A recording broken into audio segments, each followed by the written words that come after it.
Hey guys, this is Good and Basic. I'm Joseph, and for the next 72 hours, this corn is the only thing I'm going to eat.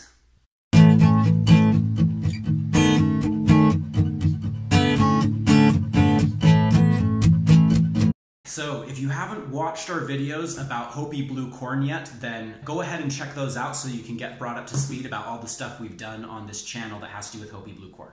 But I will give a quick summary of everything we've done up until this point. So, corn. Corn, or maize, is the crazy mutant superfood of the Americas. Seriously, it's awesome. This is a variety called Hopi blue corn. It's Hopi blue corn because, of course, it's blue, right? And it was grown by the Hopi Indians in Arizona and the surrounding regions. Hopi blue corn is not good for eating off the cob. This is not the kind of thing that you want at your barbecue. It's not very sweet. It's not very good to eat like that. But what it is good for is drying and shucking all the kernels off and then grinding into flour or meal, and then you can make tortillas out of it, you can make cornbread out of it, or you can make parched corn. And parched corn is super cool because it's like Native American lembas bread. It's Native American trail mix. This is what they ate on long hikes. This is what the Comanches ate when they were running away from the U.S. Army. And of course, this is also what the U.S. Army ate while they were running after the Comanches. It was used by a lot of early American pioneers and settlers. So what I wanted to do in this video is to put that to the test. Is it really Native American lembas bread? Is it really good survival food / trail mix / nutrient dense energy bar type thing? So for the next 72 hours, I'm going to eat only parched corn made from the Hopi blue corn that we grew last summer. That's it. I'm gonna fry it in a little bit of oil and salt it and season it a little bit, and that is all. And so we're gonna see how I hold up. Can I go 3 days? Am I going to get hungry? Am I going to have energy to do everything? One of the stories about parched corn is that you can go for a whole day on just a spoonful or two. That's another thing that I'm hoping to test, is how much of this am I going to eat? How much is going to fill me up, and how much do I need to do all the things I do? Here we go. We're launching in 72 hours, parched corn only. We'll hope that I survive, that I stay on my feet, and that it doesn't totally wreck my intestines. Also, I want to note briefly that although I'm doing this for 72 hours, I doubt that this would be a good idea to do it for an extended period of time. Corn is an amazing food, but it does not supply complete human nutrition, so I think if you did this for weeks or months, things would start going wrong with your body. You would start missing out on vitamins and minerals, and you would get sick, and maybe you would die. So that would not be good. But I think for 3 days, we can just kind of test it out, see how it goes, and get a sense for just how good parched corn is.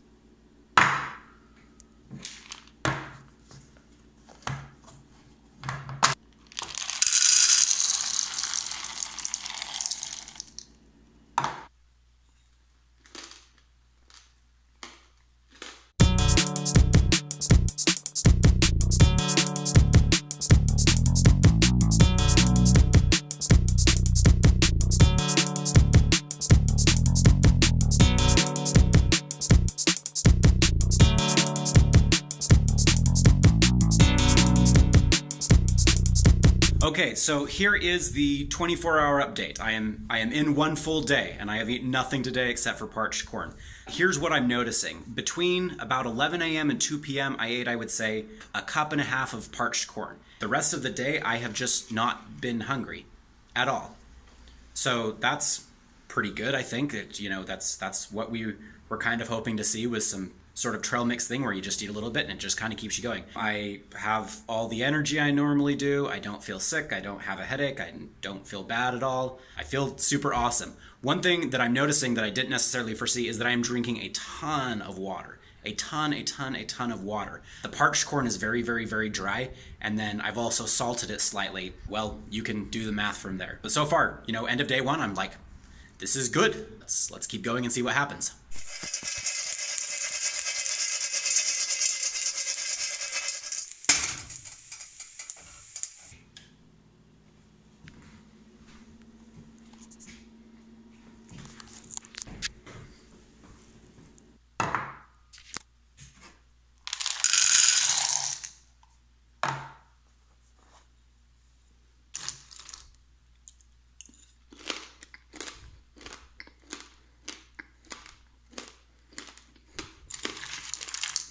Thought I'd give you all a quick pro tip in case you're considering making your own parched corn. You can just toast the kernels and eat them like that, kind of like corn nuts. But another thing you might consider is that you can put them in the blender, and then you end up with a kind of powder, or a kind of thick meal like this.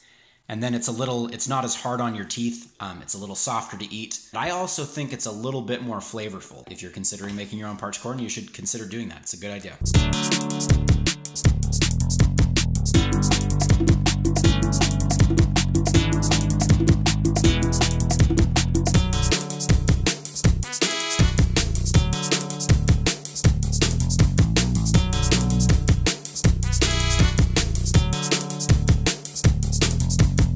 So update, I am right on the last leg of this journey. We are about, I would say like 68 hours in. So here we go, right? I've eaten nothing but corn for the last 3 days. Tomorrow I'll go back to eating normal stuff. Here's my evaluation so far. First of all, everything's fine.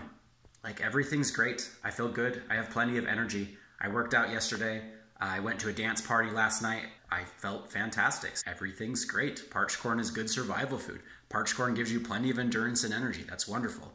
I did get a slight headache last night, but that might have been because I was dehydrated. That might have been because I was dancing a lot. That I don't know if it was the parched corn. One other interesting thing that I've noticed is that I kind of right now am craving fats and maybe proteins too. I don't know quite how to describe it. It's a little strange, but I'm just thinking about like a juicy hamburger patty, right? Like I don't care about the bun, but the hamburger patty. And I'm just like, that would be so delicious. I'm thinking that's because the macronutrient profile of parched corn, it's overwhelmingly towards carbohydrates. There's very, very little fat. There's a little bit of protein, not very much, but a little bit, and just a lot of carbohydrates. So I'm thinking that my body is just like, yay, we have plenty of carbohydrates. Now give us some fat and protein. And I'm not giving it very much fat and protein right now. So that's another good thing to consider. If I was wanting to use this like hiking or backpacking or something like that, I think what I would do is I would pair it with beef jerky. And then I'd get plenty of fat and protein alongside my carbohydrates. So that would be another cool video. Maybe we'll try that out sometime. Overall, I would say the hype is real. Parched corn is Native American lembas bread. It gives you tons of energy. You don't have to eat very much of it to fill you up. You need lots of water to drink with it, but it's great trail food. I would heartily recommend it, plus maybe a little bit of fat and protein. That's something I want to test out. Grow some, make some, and eat it. Native American lembas bread forever. I'd also estimate that the amount of corn that I've probably eaten over the last 72 hours has probably been about 4 corn cobs worth, maybe 5 corn cobs worth. In total, just a few cups of parched corn. When you think about it, you know, to power a mid-20s guy for 3 full days, 4 or 5 corn cobs is just not a lot of food. So I'm actually very, very, very favorably impressed with the parched corn. I think it would make great survival food. I think it would make great trail food.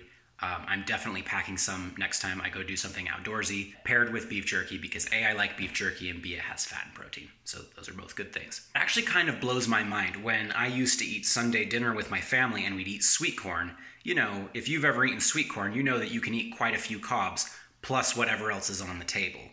And so I'm really kind of amazed that 4 or 5 corn cobs of Hopi blue corn can keep me going for 72 full hours, and I feel great. If you enjoyed the video, please leave a comment below, like, and subscribe. We'll see you next time.